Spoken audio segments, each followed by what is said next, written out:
Here we are, high atop Billy's Jungle Palace of Love here in Western North Carolina. Oh my. And based on the conversation we just had about communal living, that was a very curious thing to say right off.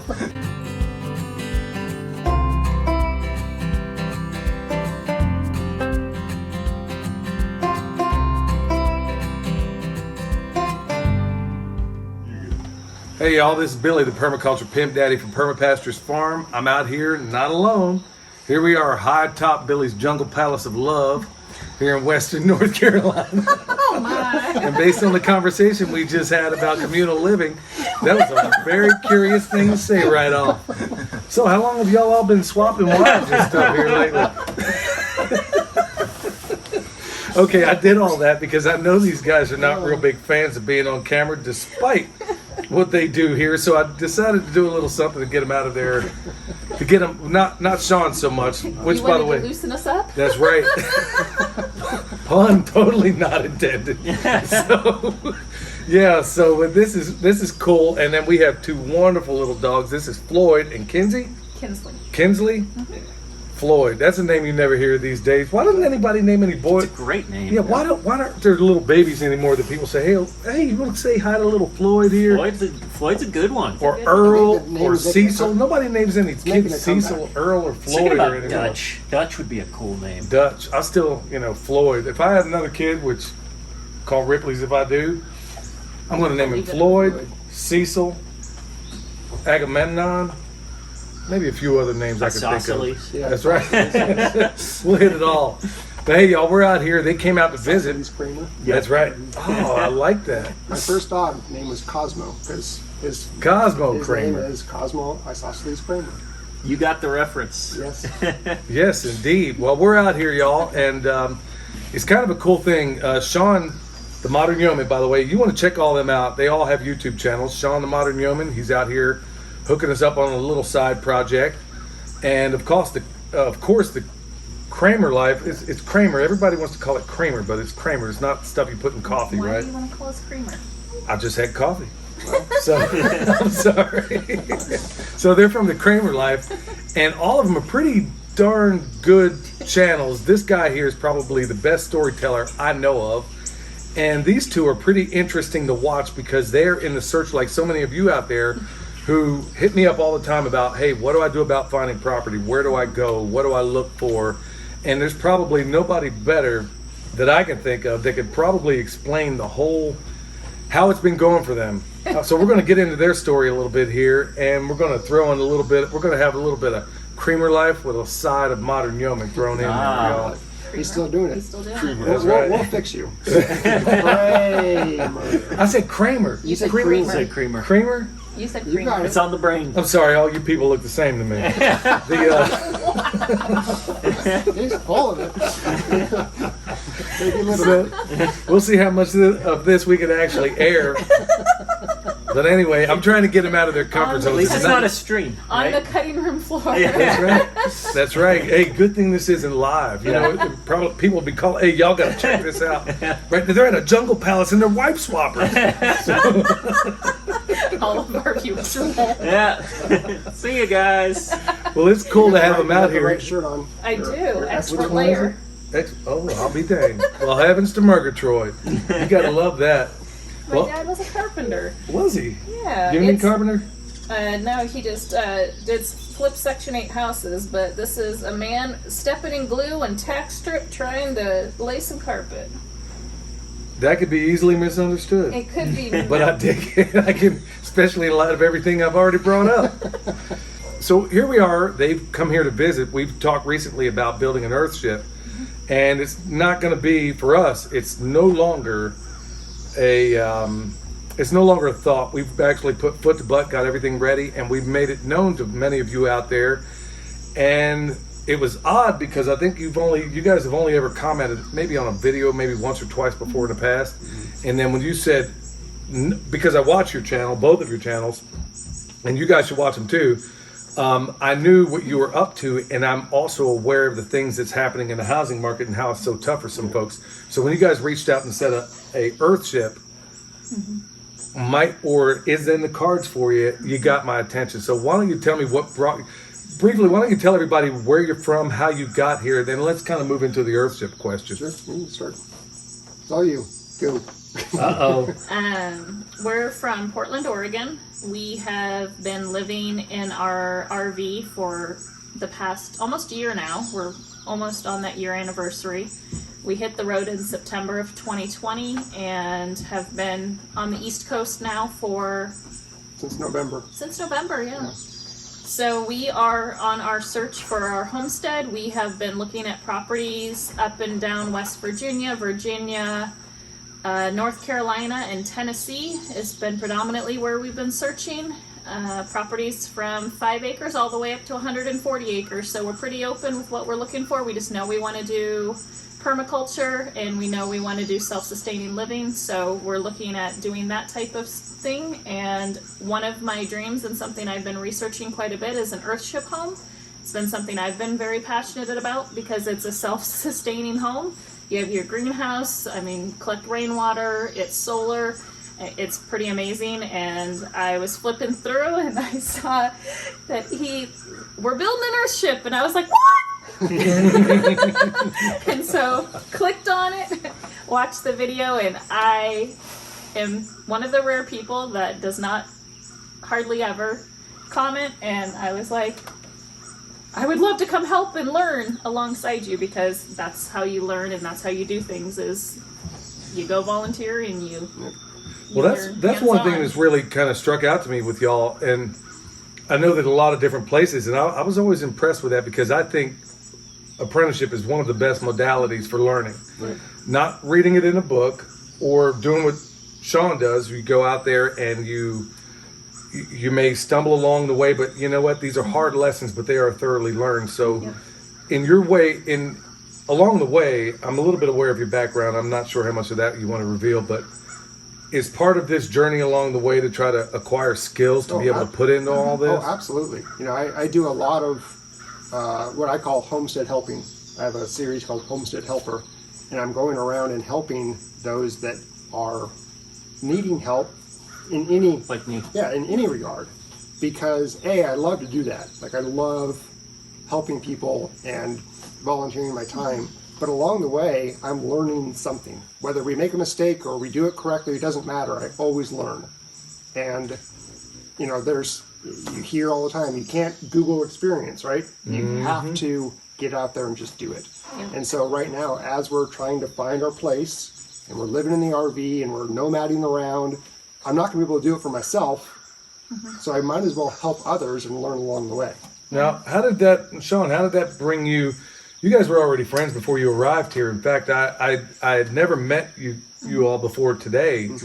Sean I'd met, and I was wondering, how did that relationship? And I did see a video, I remember a while back, where you were helping out. Workshop. Yeah, October October of last year. October of 2020. Holly and I had recently moved into our homestead, and I got notification of a chicken processing workshop at Justin Rhodes' farm. And I had never processed chickens before in my life. And so I think it was a limited engagement. Like, there's only going to be like 10 people that were going to be there. Right. And I was like, you know what? I doubt I'll get into this, but I may as well give it a shot. I've never processed chickens before. It's something I want to actually get my hands on and do. So I signed up for it, and I got in. And I made the drive out to North Carolina one early morning back in October, and met this guy. And I had just kind of started on my YouTubing journey at that point. And so Nate was quite a bit further along, and so he kind of gave me some really helpful tips and tricks, and we exchanged contact information. And before you knew it, it turned out that a lot of our interests were very similar, and we could help each other a lot. And so it wasn't a month later before Nate was over at our place helping me light up our barn. And that's when I knew there's something special about these guys. And so we've maintained a relationship ever since. Now, do you guys get together often, or very much at all, or is there a large separation between where you currently are and where you are? I mean, do you We're guys? a couple hours away, right? Yeah, A few hours away. We've gotten together a few times. We have maybe 3 or 4 months ago, our mutual friend Sing from Growing Little Country Homestead, which I'd highly recommend you check Yes, out. He's got an amazing absolutely. He channel. is such Check a his, great- and love he's his such channel. a good, solid dude. Yes. He came down to our area to get pigs, and so he said, "Hey, can I stop at your place, Sean?" I said, "Sure." And Nate and Katie weren't that far away, and so I invited them out, and we spent the day hanging out together. And that was a few months ago, and that was a great time. That was a really good time. That was, I think, the last time we hung out, actually. That was the first time I got a good look at Sang as far as his hair, and all I could think of was, man, I love to cover his whole head in cornrows. I want to hook him up all the way down. He's gonna hear this, and he's gonna be pumped. That If his next video he walks out with cornrows, that's just awesome. or a couple of pigtails, but I mean, Yeah. I sat there looking at his hair, and I was like, dude, that is. I know it sounds silly, and I probably lose a few man points over this, but I couldn't quit looking at his hair because I've never noticed it in any of his videos. And I'm like, dude, that is the coolest thing, man. Wow, all I could think of is how I'd love to just drop him off in the hood and have him come out with some aluminum foil on the end of those cornrows. So saying, hey, bro, I just gave you $1 million idea. There you go. Next video, aluminum foil in the end of those cornrows. Is this usually how it goes with your dad? Yeah. That's okay. exactly how it goes. Okay. Yep. That's right. We're going left field, right field, all of it. It's all The those same. threads. That's right. It's all these threads. That's it. But yes, check out Sing's channel, Growing Little Country Homestead. Right, with cornrows and aluminum foil on the end of them. But anyway, we got these guys are out here. We looked at the blueprints, and as far as the Earthship goes, and we looked at the site. And as you can see here, this is not the ideal place in anybody's world for an Earthship. So it's going to require some engineering challenges, or solutions rather. Now, let me just kind of back this up a little bit as far as the Earthship, and what are you guys exactly looking for at this point? Are you looking for raw land? Because there's a lot of people out there that reach out to us asking, because we bought a number of properties in the past in a very unorthodox sort of way. What exactly are you looking for, and what's available out there? Because you guys have been at this quite a while as far as the property searches. A long time. I think our what we've been looking for has kind of shifted based on what we've seen. So at first we thought we wanted, very large acreage. We wanted something with a barn and a creek and all these we must-haves.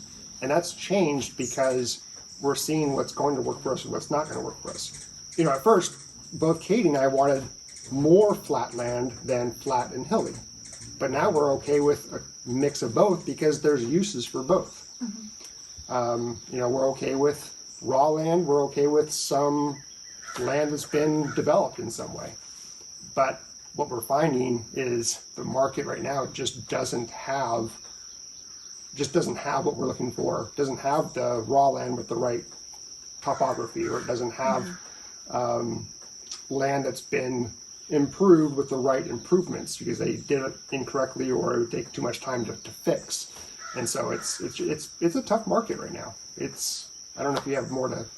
Yeah, I think for us, it's either raw land, or if there's a home on it, it doesn't need to be livable.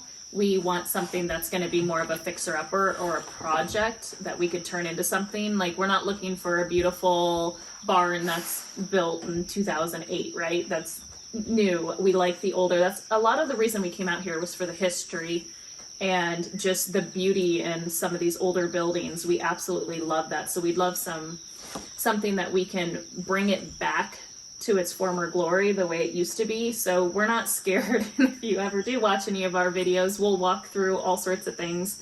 And I'm not scared to walk into a house that the floor is gone and I can still see the vision of what we can bring it back to, because that's the whole point. We'll stay away from things that are solid mold, right? But Termites holding hands. Yeah, termites Right. holding hands, keeping it up. But I think we're really flexible on that. It does not have to have any infrastructure whatsoever, but that changes it. If it doesn't have any infrastructure, we want a lot more woods. We want materials because the price of lumber is outrageous right now, and we can't afford to buy the land and buy all the materials to build a house anytime, like immediately. So it's the common sense of, if there's not buildings, we need the materials that in a sawmill, you know, those would be our priorities. So we're Yeah. very flexible depending on what we find. It's funny having watched you. It seems like I did notice this shift as far as what I wasn't quite sure what exactly. It sounds like in the beginning you had some what I thought were pretty lofty wants and desires for the place you were going to get, and over time, and I imagine looking at these other places, that's kind of shifted a little bit. But even in this environment, where on the porch we're standing right now, so many people had looked at this place, didn't want it. It was full of mud. The terrain seemed too steep. But through permaculture, we know that there is no environment that we can't cultivate or work with. Have you kind of figured that out over there? I heard you say that you were looking, like most anybody that's going to cultivate land wants a flat Right. Oh, sure. surface, you know, or slight variations. Yeah. So are you a little bit more open? Absolutely. The more property we look at, the more information I gather from the property searches, from helping people on their farms or whatever, the more open my universe becomes. You know, I would have never considered a property like this that's just mostly hill, because I didn't know what you could use it for. All I knew is flat land is your grazing land. Well, it doesn't have to be. I didn't know that pigs could go up on the side of a mountain and clear it out, and the cows can be up on a 40-degree slope if they needed to. So the more I learn, the more open my universe becomes. And I'm not the type of person that can envision what it can look like. I can't just vision raw land and say, oh, it's going to be this. So when I'm looking at property that is raw land, it's really hard for me to say yes to it because I can't see it. But when I'm seeing an old farm that has the barn and the house and the fields down there that may be overgrown, I'm like, yeah, I can do this because I can see what it can be. Whereas Katie is completely The opposite. She can take something that's completely raw and she can see it, so she's way more open. With the benefit of hindsight now, I wanted to ask you all this a while back. Now, where you are right now, with the benefit of hindsight, do you regret passing on some previous places now, knowing what you know now? That's a tough question. It's a yes and a no. I firmly believe that everything happens for a reason. So I firmly believe that the things that we've passed on were meant to be passed on. However, I also believe that there are items that we've passed on because I was ignorant to what it could have been, is the best way to say it. Yeah. So there's some property that we would have been completely fine with that we passed on, but I'm not disappointed that we did. I'm not kicking myself in the pants. What about you? We have different criteria, but we're okay with, and that's also something, you know, when we're looking at land and you're looking at land with your significant other or another person, there's compromise. I'm okay with being 40, 50 minutes away from necessities, grocery stores, things of that nature. For Nate, it's a lot more important to be close. I want it, like, for me, and you'll hear it in the videos a lot, it's not peaceful. I'm very I'm an empath. I feel everything. And so if the land doesn't feel right, it could be the most gorgeous piece of land. Everyone else thinks I'm crazy for passing, but there's a reason I'm not comfortable there, which I don't know how to explain. The vibe is off. And I'm very much that person, and there's just this piece that there's only been one property that has always stayed with me that we've looked at. It was vlog 5 and 16. I know exactly because we've seen it twice. Absolutely fell in love with it. I've never felt more calm or more peaceful anywhere. It was like my own tranquil park, and it was 90 acres. It was a lot more than what we needed.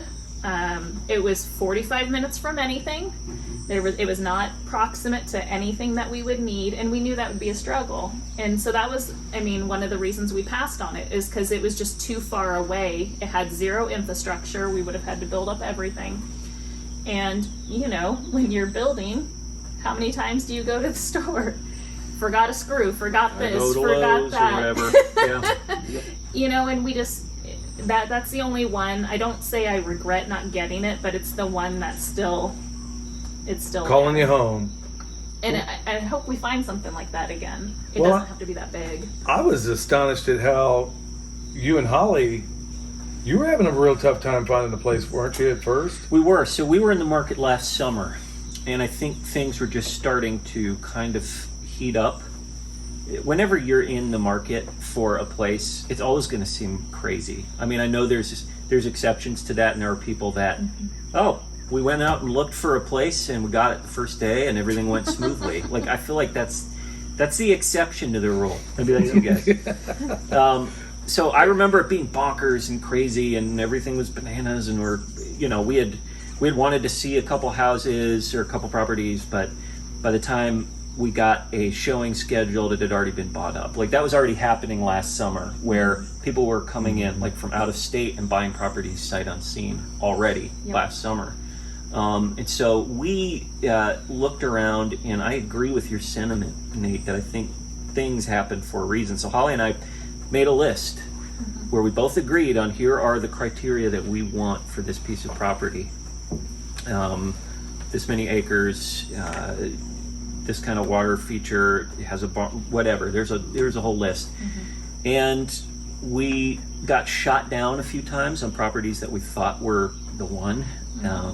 And then there's other properties that we thought weren't so cool but turned out to be pretty nifty that we also missed out on. But we ended up with a really nice chunk of 4-acre property in East Tennessee, and it was surrounded by 6 acres that we were also interested in, that my parents managed to purchase. And so we were fortunate enough to where we were able to kind of combine forces with my parents, and so now we essentially have a 10-acre homestead with my parents. And so I don't think any of that was by accident. Call it providence, call it fate, whatever you want to call it, but it came to us at the right time. And is it perfect? No. Everyone here has been there. There's a lot of issues with it, but it's imperfect, but it's our imperfect, and we're working on it. And we started this year with kind of a bummer of a garden. You were out there, Billy. Things weren't going the way we planned, but we just made a few little tweaks, and we've had a very productive garden these past few weeks. We've been harvesting every day using some simple permaculture practices. And so we know that if we can continue to kind of do that and work at it, eventually we'll get the whole parcel looking the way we want it to be. Not right away, but eventually. Well, this is a war you win in you don't win it in miles, you win it in inches. Yes, very true. And I guess it also applies when you're looking for a place. You maybe some things you liked here, things you don't like there, and then you take it all together. I remember when we moved here, everybody and the great-grandmother, nobody wanted this place for the very same reasons, like the terrain. In fact, Michelle didn't want it until we looked at everything else that was available out there, and we were so anxious to leave, and knowing that with what we know in terms of permaculture, that the landscape really doesn't matter. And in fact, there are benefits to having a steep terrain, and I can show you some of those if you want, if we get time, if it ever quits raining. But there's so many different benefits that you have in terms of a steep terrain that you can't have otherwise. Right. Now, there's downsides too, like finding a site for an Earthship. So, yeah, happy hunting on that one. So, yeah, at least in these parts, there are some wonderful things, and I can't wait to see it unfold. And folks, I can't wait to.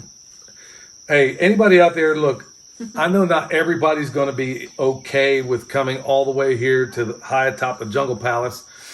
But if you are interested in the future, we will have classes, we'll have tire pounding parties, we'll do a number of other things to try to, because honestly, part of doing this lifestyle is evangelizing what we do and making it available to a number of people out there. So if BlackRock's out there buying up all properties right now and paying far above the asking price and doing it in cash, a lot of the only options, and we kind of talked about this, a lot of the options that are available to people is buying raw land and putting a structure on it. And by the way, we have blueprints that are legal in pretty much all 50 states. Is that right, son? It's supposed to be around the world. It's a right. global model. Really? So the blueprints we have work. They fit with everybody's building code, and you can cut and paste things away from it, as we're going to do, and we're going to do a lot of things that are going to help save money in the process. But I'm looking forward to linking up with everybody sitting here on this porch and a number of you out there. if you want to come here, if this is what you want to do, if you want to hack it out of the wilderness and you want to put in a structure that requires very little in terms of the kind of stuff you see around me right now. And tell everybody real quickly, where can everybody find you? So you can find my channel, type The Modern Yeoman, that's Yeoman, into YouTube, and I should be the first one to pop up. That's me, I'm The Modern Yeoman. And Yeoman has the same mental effect that Kraemer has on me. It feels like it should be spelled differently, but it's Kraemer, not Kraemer. So where can everybody find y'all? So we are the Kraemer Life, Kraemer. But I know you're going to put a link in the description. That's right. That's how we do this. Weeks all over the left shoulder. Yeah. My other left. So I don't even know who this is on. So maybe it ought to be Sean that says, check out these links. They're going to be down below. I think I know as much to say that much. I'm a walking Luddite when it comes to any of this stuff. So thank God for a son that can work this out for me. It's been a real pleasure to hang out with everybody here. And everybody's looking at him like this poor kid. Well, I know the struggles of editing, and I feel for you. I really do. Well, especially the Now you first know part the of this struggles of video. editing him. I'm thinking the entire time, I'm like, oh man, the edit, cut You're that, like, cut that, cut that. So it's been a real pleasure to hang out here with everybody here. Look forward to seeing their faces when they eat this jacked up lasagna I made. I'm excited. Well, most of it was made with stuff here, but folks, until next time, this is Billy the Permaculture Pimp Daddy, where PIMP stands for Permaculture is by Passion. We'll see y'all next time.